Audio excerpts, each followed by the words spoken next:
All right. Namaste.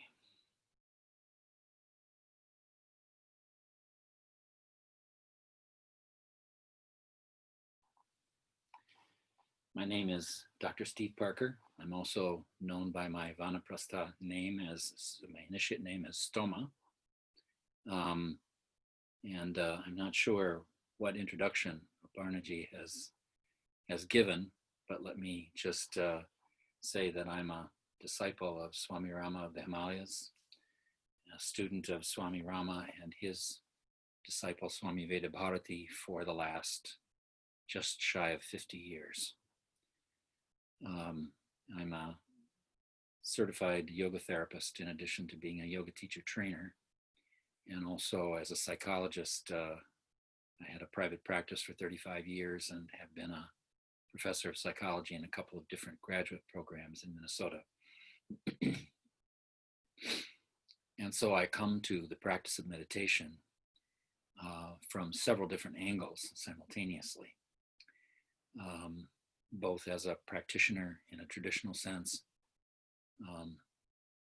with some very good traditional training, and also as a psychologist and neuroscientist. And I wanted to talk to you in this first session about learning simple breath awareness. I think it seems to many people that this is somehow too easy to be very useful. But in fact, it's something that can make an enormous difference in how you live your life. And I want to just say a little bit about that and about the tradition that I come from by way of introduction. The Himalayan tradition of Swami Rama of the Himalayas is a very broad tradition, very broad parampara of the yoga tradition. By parampara, I mean the tradition of direct person-to-person teaching that goes back through disciples and gurus all the way back to who knows how long, to the beginning of creation, if we are to believe the traditional texts. And in the Himalayan tradition of practice, as a practical matter, we think of three different layers in that tradition. The first layer is the Raja Yoga of Patanjali, the Yoga Sūtras of Patanjali and the texts that go along with that text, which provide us with training in the ability to concentrate our mind sufficiently and to cleanse our mind field sufficiently to be able to enter into the meditative state of samadhi. The next layer of the tradition, once the mind has really learned how to do that deep meditation, is the Advaita Vedanta of Shankaracharya. With that enhanced ability to concentrate and to do meditation, we can then take the contemplative processes of Vedanta from simply knowing them as an intellectual practice into our heart through the process of bhavana, this very deep practice of saturating your whole being with an awareness of whatever it is that you're contemplating, to the point of eventually, in the state of the deep states of meditation, the mind field actually taking the form of the thing you're contemplating all the way up to Brahman, to the ultimate ground of being itself, what in Judeo-Christian tradition we would refer to as Yahweh. The third layer of the tradition is the layer of Srividya, Samaya, tantric practice, and the path of Kashmir Shaivism, which contains the science of mantra, which is the primary method of our meditation, especially in the beginning phases. And so gradually over a long period of time, I think for most people, probably a number of lifetimes, people gradually rise through these different levels of practice as you gain more skill and more groundedness, and your mind field is successively clarified and purified and stabilized. So that's a brief sketch of the tradition from which I come. I was initiated in 1971 by Swami Vedabharati, and have studied with Swami Rama and Swami Veda for a very long time. So I think that's probably enough by way of background. Let me begin talking about breath awareness from the observation that every meditative tradition, no matter what cultural tradition it comes from in the world, begins with the awareness of breath, all of them. And there are good reasons for that in the structure of the human brain and nervous system. And I want to talk for a moment about some of the neural correlates of intentional breath awareness.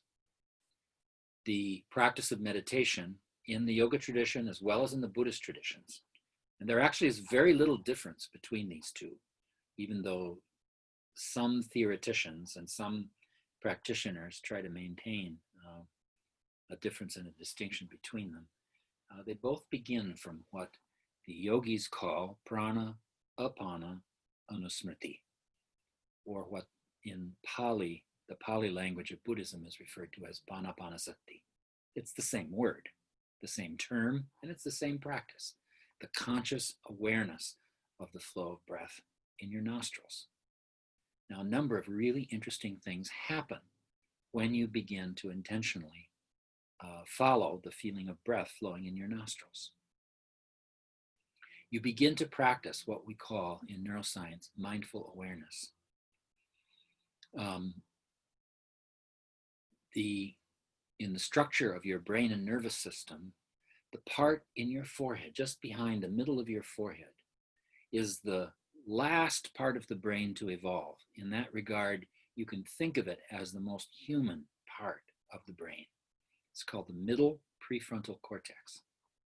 And that middle prefrontal cortex is the part of your brain and nervous system that organizes and integrates the rest, the whole of it. Not just the part that's contained within your brain, because what we know now in the latter days of neuroscience is that your whole body really is brain from top to toe. Every organ system in your body participates in the activity of the brain. And so all of that activity, all the input of awareness and knowledge and information and all of the organization of our behavior happens through this medial prefrontal cortex, which, footnote to the yoga system, is identified in the yogic system of chakras as the Ajna chakra, the command center chakra. And so the yogis certainly had an intuitive sense of this aspect of neural functioning. So a number of things happen when you stimulate the middle prefrontal cortex. One of them is that you switch on the parasympathetic relaxation system in your nervous system. And this is really important, especially in modern times, because we spend a lot of time, and especially in these days of the disruption of the COVID virus, being stressed out. Our nervous system is biased in the direction of responding to threats. And so it's very easy and automatic for us to initiate a stress response. And for many of us, we end up initiating that many times during the day to the point where we end up being continually activated. Our stress response ends up being continually activated. And there's a real functionality to it being so automatic, because when you confront a deadly threat, you don't want to have to think about how to respond. You need to have some responses: fighting, fleeing, or freezing, ready to go. And so that's part of the reason why the stress system is so automatic. The relaxation system, the relax and rest and restore system part of your nervous system, is something that requires intentionality. You have to decide to relax. You don't have to decide to get stressed out, but you have to intend shifting your attention in order to turn on the relaxation system. Fortunately, once that intention is there, the switch is very easy to find. It's right under your nose, basically. It's just feeling the flow of breath in your nostrils. That's what switches the relaxation system on. And so the parasympathetic branch of your autonomic nervous system immediately begins to relax you as soon as you begin to consciously attend to your breath. This kind of mindful awareness, also from the perspective of yoga, places your awareness in the function of mind that we refer to as buddhi. This buddhi is the purest part of your mind field. It's the part of your mind field that is the closest to the very subtle and spiritual aspect of your functioning in the world. And so this does a couple of things. It helps you actually observe the flow of thoughts and feelings in your mind. For many of us, that flow of thoughts and feelings constitutes our sense of who we think we are. Many people believe that they are their thoughts and feelings, and that's not true. And one way to discover that that's not true is to begin to observe and to notice that thoughts and emotions are something you have, but they're not who you are. And that gives you some freedom to work with those thoughts and feelings in a way that you can gradually change them. And so I think that gives a lot of hope. And actually in the mental health field these days, particularly in the field of cognitive behavioral therapy, this kind of mindful awareness is a very great assistance to working in cognitive therapy with people. The more you observe your breath in this way, the more this becomes the normal habit of your awareness, the more you develop a number of important positive qualities in your mind and your personality. And one neuroscientist from UCLA, Daniel Siegel, describes these as compassion, both for yourself and others, openness, an ability to just see what is happening and to not block things out, acceptance, an ability to accept whatever you're seeing, which is really an important part of mindful awareness, and love. You become a more loving person. And there's also another thing that happens. As you deepen your mindful awareness, this medial prefrontal cortex also gives you a sensation of joy. Now, this sensation of joy is really interesting because it's really different from pleasure. It's not a pleasure, even though it is pleasant. It's not a pleasure because it doesn't really fulfill a desire in the sense of, say, eating food when you're hungry or making love when you have a sexual desire. It's a different thing than that. It's just a sense of joyful celebration. And it's what we feel when we grow. It's the emotional reward, as it were, for the process of growing and developing as a human being. And that really applies at all levels. It's just as true of a 2-year-old who has just learned to walk and who, after taking that first step, goes, "Wah!" as it is somebody who has conquered an important spiritual struggle and risen to a higher level of being. And that same sense of joy is there in that as well. So joy is with us whenever we grow at every level. And the more you cultivate a mindful awareness as your normal habit of mind, the more joyful your mind becomes over time. This is really the way to get a mind that has a baseline of joyfulness to it. And that is a wonderful gift in life. Now, one of the really important things that happens with awareness when you begin to consciously attend to your breath is that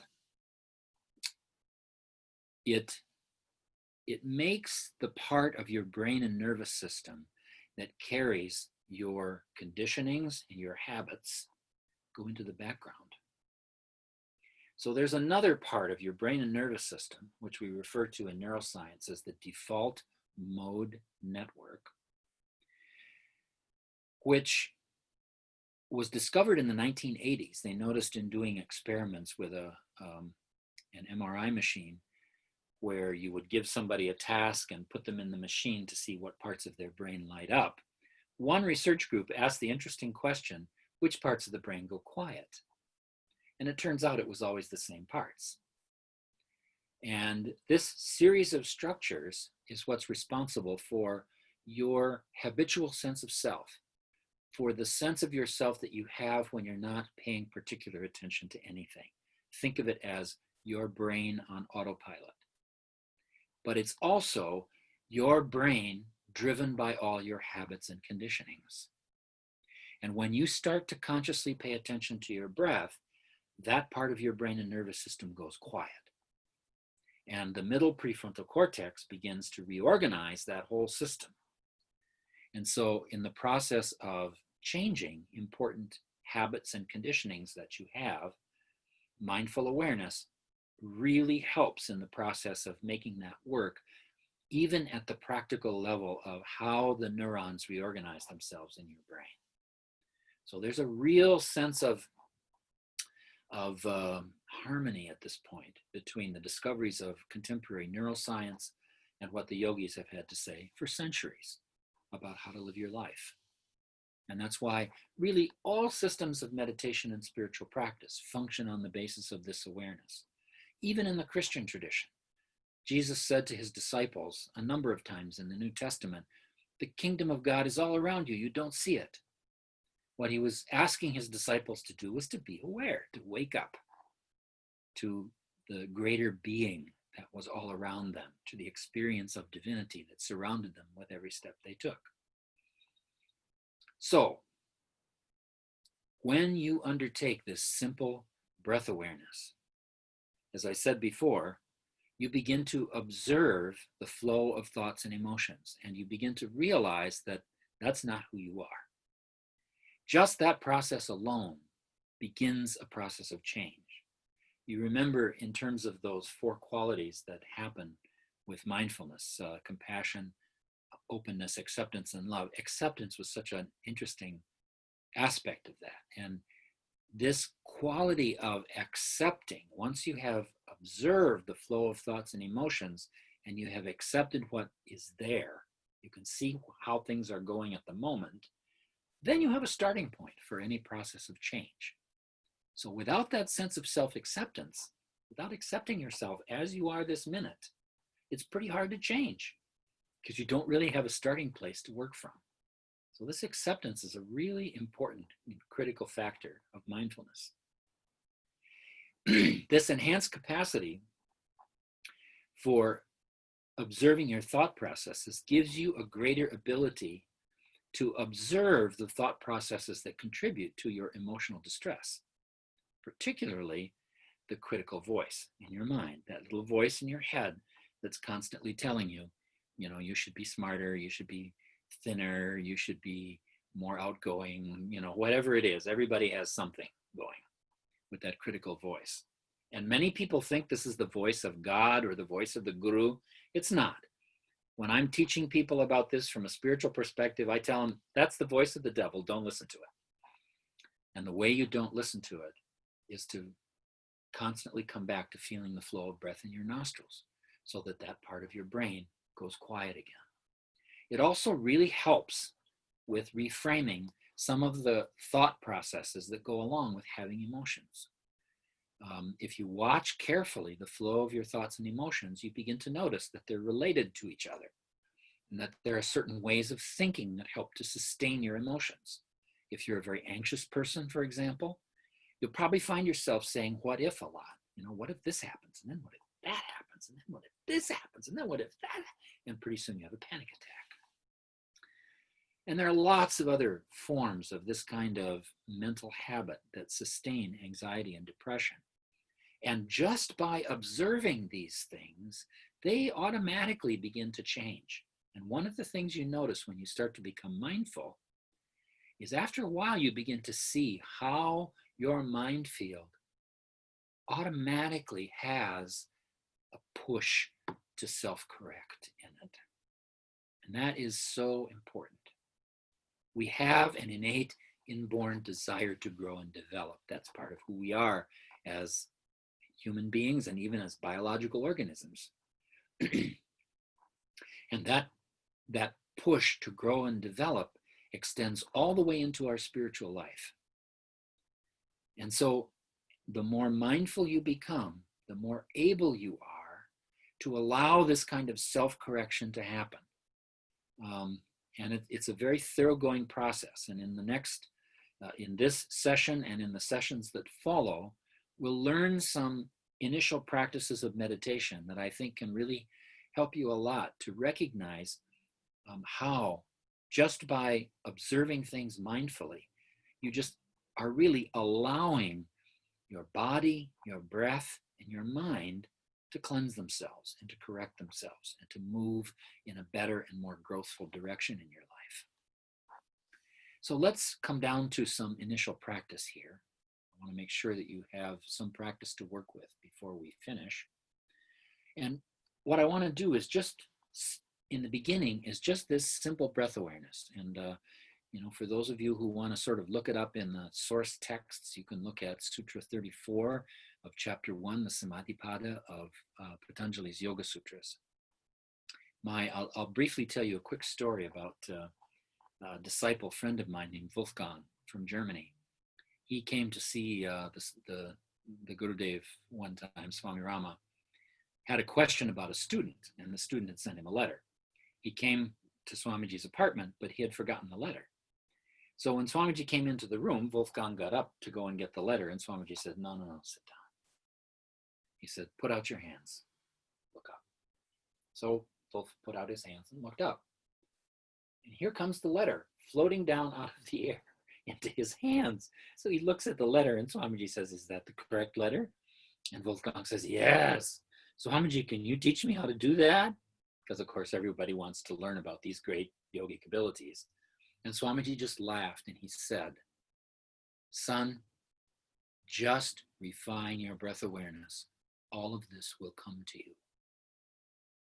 This is the central truth of the yoga system and really of every system of meditative practice, regardless of the tradition that it comes from.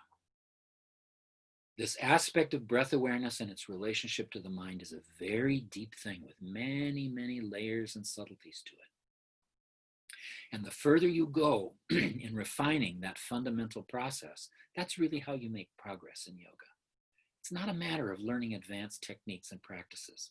Actually, the more technique there is, the more beginning the student it's intended for.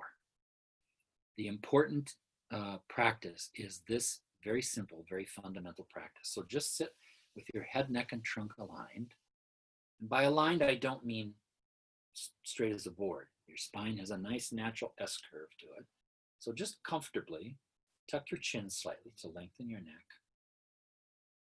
And as you sit in this way, sitting in a chair or sitting on the floor, whatever's comfortable, just feel the flow and the touch of the breath in your nostrils. Just watch. No need to do anything. Just feel the flow.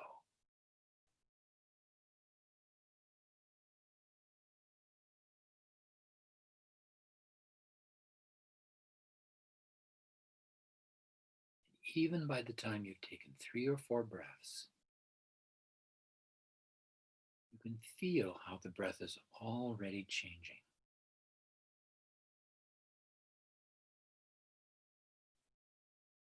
How it begins to become longer, smoother, and deeper. You just allow these natural changes to continue.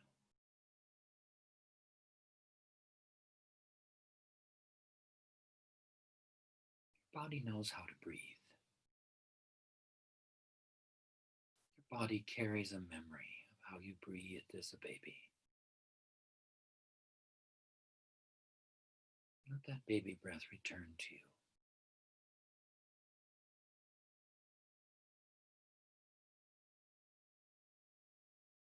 can notice how it's more from your abdomen than your chest.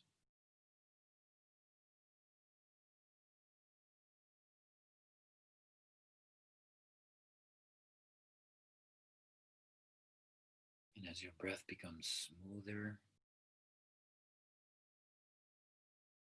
you may notice that your body becomes more relaxed.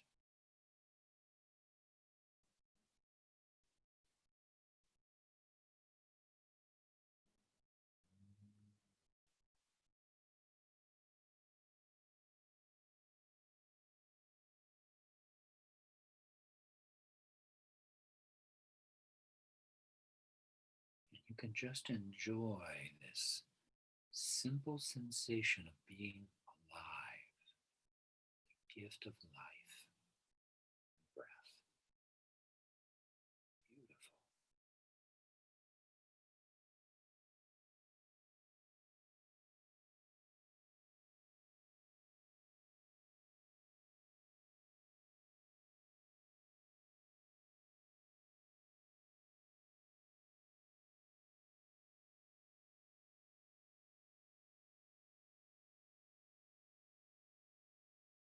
And as you prepare to rejoin the exterior world, let your mind, part of your mind, continue to keep this feeling, breath flowing in your nostrils, even as your eyes gently open. And as much as you can, keep that awareness with you as you move about in the rest of your day. And every time you think of it, when the mind has wandered off and your default mode network critical voice has taken over again, just come back to your breath over and over and over and over, thousands of times. It takes a while to build a habit. But once you start to build it, you'll have a happier mind.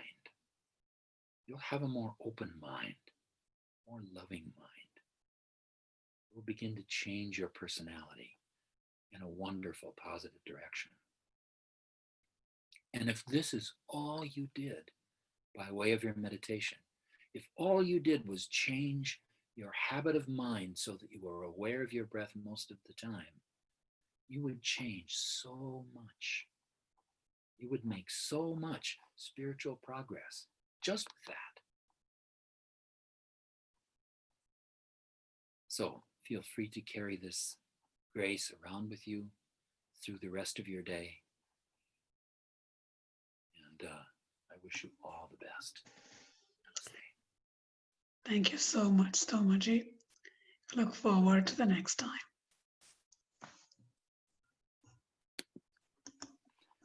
Okay.